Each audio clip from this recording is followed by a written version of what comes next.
Hi and Assalamualaikum. Today we're going to present about the unemployment issue in Nepal. As you can see here, this is our table of contents. Now, I would like to introduce you our group member. The first one we have NURUL NATASHA. Second one we have NURUL. The third one we have AMIRAH SYARAH.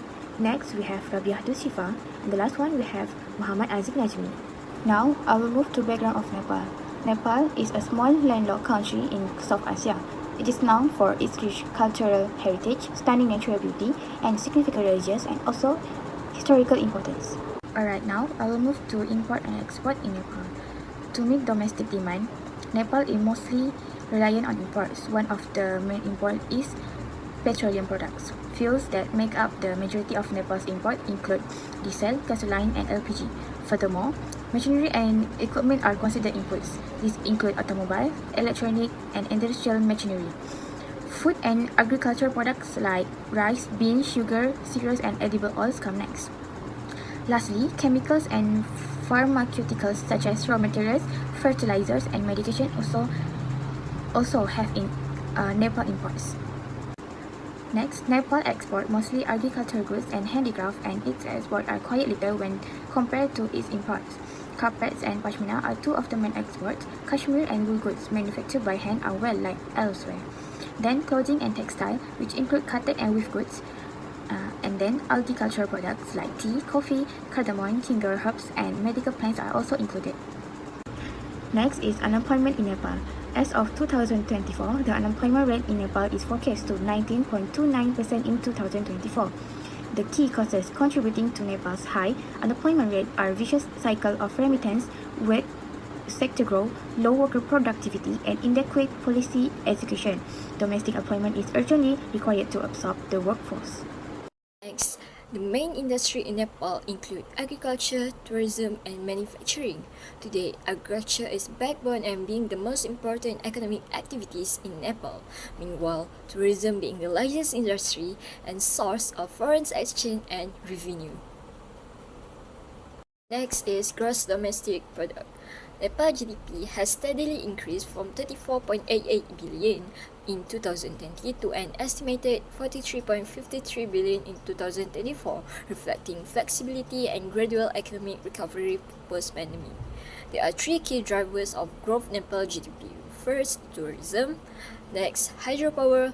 And lastly, agriculture. However, there are several challenges to consistent the GDP. First, inflation. Next, high trade deficit, and lastly, private investment decline.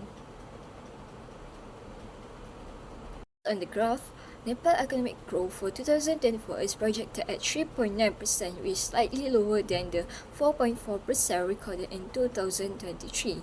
There are some key drivers of economic growth in 2024. Firstly is tourism, next is hydropower development, and agriculture as hand output.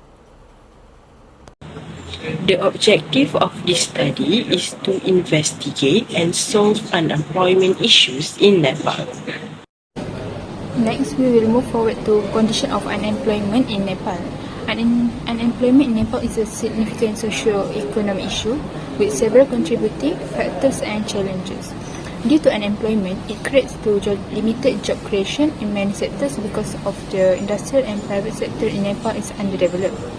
Other than that, due to COVID-19, many businesses are closing or reducing their operations. Next, let's move forward to types of unemployment. Unemployment is a more serious issue in the Nepalese economy but remaining unsolved. In addition, Nepal is an agro-based country, so types of unemployment are seasonal unemployment and frictional unemployment. Seasonal unemployment occurs when there is a decrease in demand for labor in a certain industry at a specific time of years.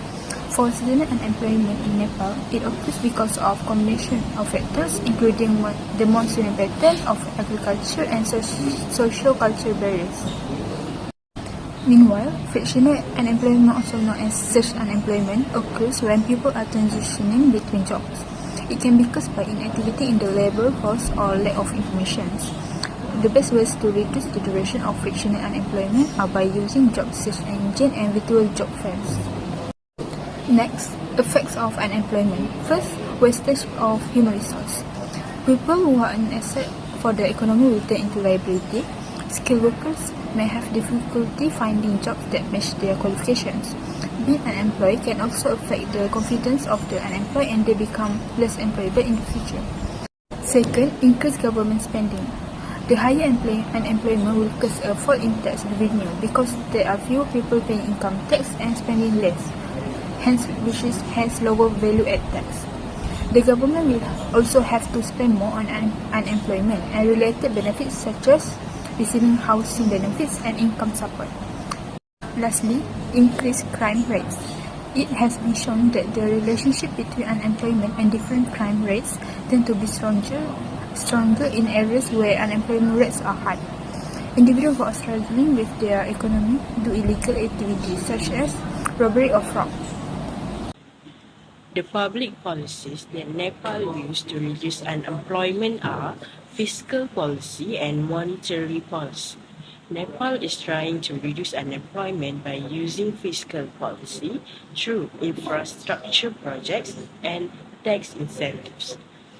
Big projects like the Gautam Buddha International Airport and the Coastal Highway has created lots of jobs. The government also gives tax break to businesses to encourage them to hire more workers. For example, companies in special economic zone like Wairahawa SEZ get lower taxes, which helps industries like textile and electronic grow. Other than that, Nepal also used monetary policy to tackle unemployment by making loans affordable and supporting small businesses. For example, Nepal Rashtra Bank requires banks to give 40% of their loans to key sectors like agriculture, hydropower, and tourism, which create jobs. Nepal also support young entrepreneurs and small businesses. Programs like Youth Self-Employment Fund give affordable loans to help young people to start a business. For example, a young entrepreneur in Dang used that fund to start an organic farming business. Recommendation how to solve unemployment in Nepal. The first one, interest rate reduction by the central bank make borrowing more affordable for both individuals and companies, which promote increased investments and expenditures. High demand for goods and services, more productions and the creation of jobs can all result from this, which lower unemployment. The second one, using labor-intensive technology in Nepal can help reduce unemployment by creating jobs in sectors like constructions, agriculture, tourism, and small-scale manufacturing. By focusing on manual labor-based technologies such as micro-hydro project, handlooms, and brickmaking, Nepal can employ its large rural workforce. Number 3, in order to lower unemployment in Nepal, we must prioritize entrepreneurship, infrastructure, and growing industry like renewable energy, IT, and tourism. More job possibilities will be created by exciting small firms, enhancing vocational training, and guaranteeing raising wages practically in rural regions.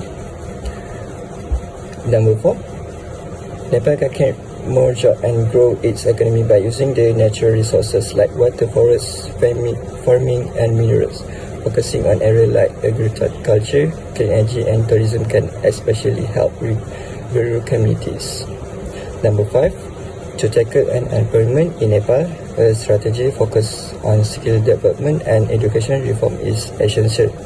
This includes improving digital literacy, integrating soft skills into curriculum, and updating vocational training to match industry needs, expanding apprenticeships, and aligning education with emerging sectors like technology, renewable energy, and agriculture will help create a skilled workforce.